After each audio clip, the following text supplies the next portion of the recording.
Okay, now in this video we will discuss here the next part of the diffraction of light at single slit, and in this video we will discuss here the position of the maxima, and also that we have to find out the width of the that is minima. We have to find out the width of the minima.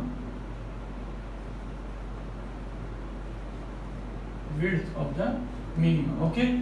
Now again we have to consider here the point P here that is on the screen, and we have to assume here at the P point the bright fringes are obtained. Means the bright fringes means the secondary maximas are obtained at the point P. Now we have to start here for the first secondary maxima. So if at the P point first, if the secondary maxima is obtained, when if the path difference Bn equal to 3 lambda by 2 and theta equal to theta 1 dash, and theta equal to theta 1 dash, then we have to find out the condition for the first secondary maxima. Now again in the triangle, in the same triangle A and B,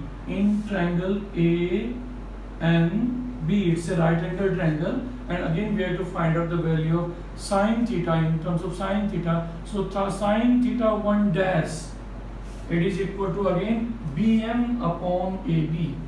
It is equal to Bn upon AB. Now Bn here is equal to path difference. We assume here it is 3 lambda by 2 upon AB, means it's a width A.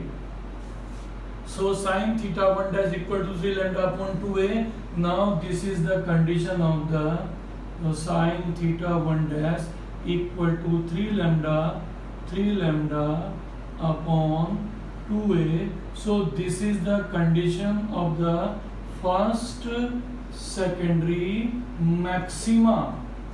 This is the condition of the first secondary maxima. Again we have to assume here the slit AB is divided into 3 equal parts. So it's a slit AB here, it's a slit A and B, and it is divided into 3 equal parts. So part it's this, and this next part it's a C point A, B, C, so it's a point D, and when we divided the slit of width A, that is equal to in 3 equal parts. So when we see the secondary wavelets on the screen, so the path difference between them, between these two, say it is equal to lambda by 2, next lambda by 2 and lambda by 2. Now so the part AC and CD, these secondary wavelets having the path difference lambda by 2, they are superimposed to each other, and they will meet on the P point in the opposite phase. Therefore they will be cancel out the effect of each other, and only the third part lambda by 2 is remaining, and due to this part the bright band or bright fringes of maxima is obtained at the point P. So we will obtain the first secondary maxima due to this third part, when we assume here it is divided into 3 equal parts.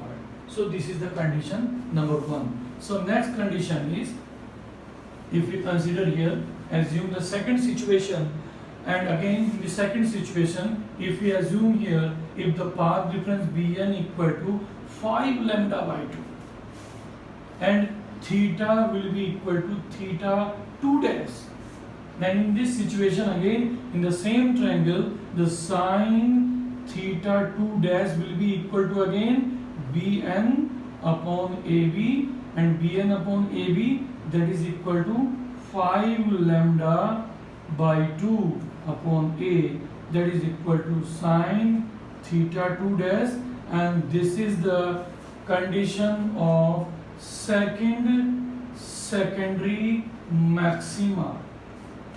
So in this situation we have to assume here the slit is divided into 5 equal parts. So suppose this is the slit AB, and with this slit AB, it divided into 5 equal parts. Suppose AB, it's a AC, CD, DE, 1, 2, 3, 4, and again we have to assume here the another. So it's A, it's C, D, E, F, and B. So part 1, 2, 3, 4, 5.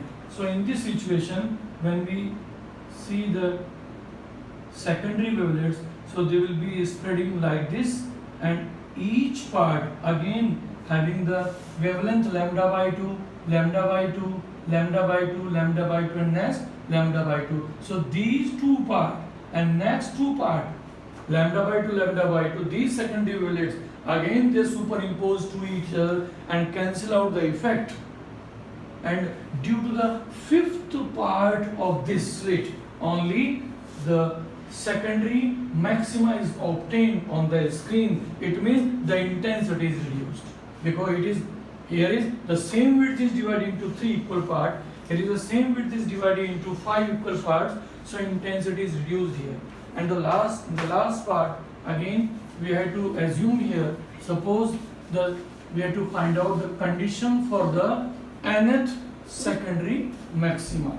So in the nth secondary maxima, we have to find out the condition here like this. So this is the last part of this. For the nth secondary maxima, again we have to consider here. Suppose the path difference Bn, say Bn equal to that is an odd number, so it is 2n plus 1 lambda by 2, and the angle theta equal to theta and dash.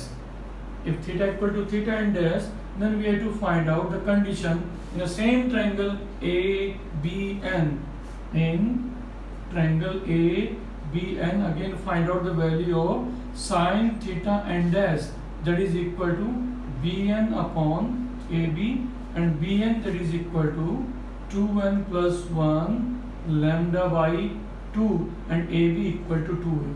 So this is the condition for the nth secondary maxima, 2n plus 1 lambda upon 2a.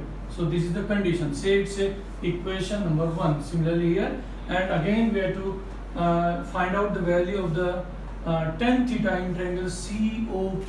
Again in triangle COP, then tan theta and dash, that is equal to OP upon CO, and OP here is equal to Y and dash divided by CO, that is CO will be equal to capital T.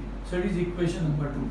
Again we have to assume here, if theta and dash is very small, if this angle is very small, it means sine theta and dash will be equal to tan theta and dash, and in this situation from the equation number first and second we can write the value, that is equal to yn upon d will be equal to 2n plus 1 lambda upon 2a, and then we have to find out the value of the y and dash. So y and dash, this value will be equal to 2n plus 1 d lambda upon 2a. So this is the equation number 3. Similarly, we can write the equation for the secondary maxima, that is for n equal to n minus 1, means the value for n minus 1. So we can find out the value y n minus 1. We can write similarly here y n minus 1 dash. Similarly we can value like this, that is equal to 2n minus 1, that is plus 1, and multiplied by d lambda divided by 2a. So this is the equation number 4. From equation number 3 and 4 we can find out the beta, that is the width of the secondary minima, and that value beta dash will be equal to, that is 2, that is equal to y and dash minus y n minus 1 dash and we subtract the value from this, so 2n plus 1 d lambda upon 2a, and subtract the value here, 2n minus 1 plus 1, that is into d lambda upon 2a, then beta dash again after solution of this step, after solving this step we can again find that is equal to d lambda upon a.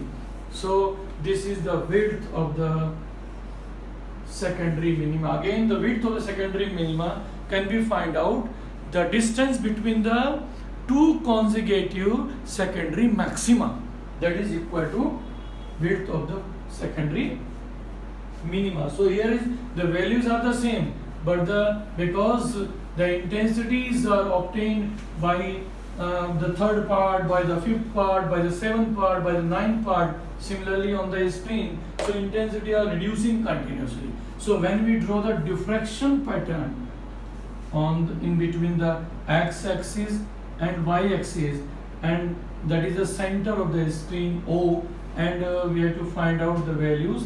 So this is the position of the secondary maxima, it is the secondary maxima, and after that we will obtain the situation like this, and this is obtained the condition when the part difference is lambda upon a, again 2 lambda upon a. Similarly the intensity is reducing continuously like this, so again it is 3 lambda upon a, and so on. Similarly in the another situation the intensity is decreasing continuously like this, and this is the part for the lambda upon a and 2 lambda upon a, and such type of pattern is obtained here. So we have to take here intensity I taking along the y-axis, and positions of the minimas from the center of the screen. So such type of intensity band is obtained on the screen, and this is known as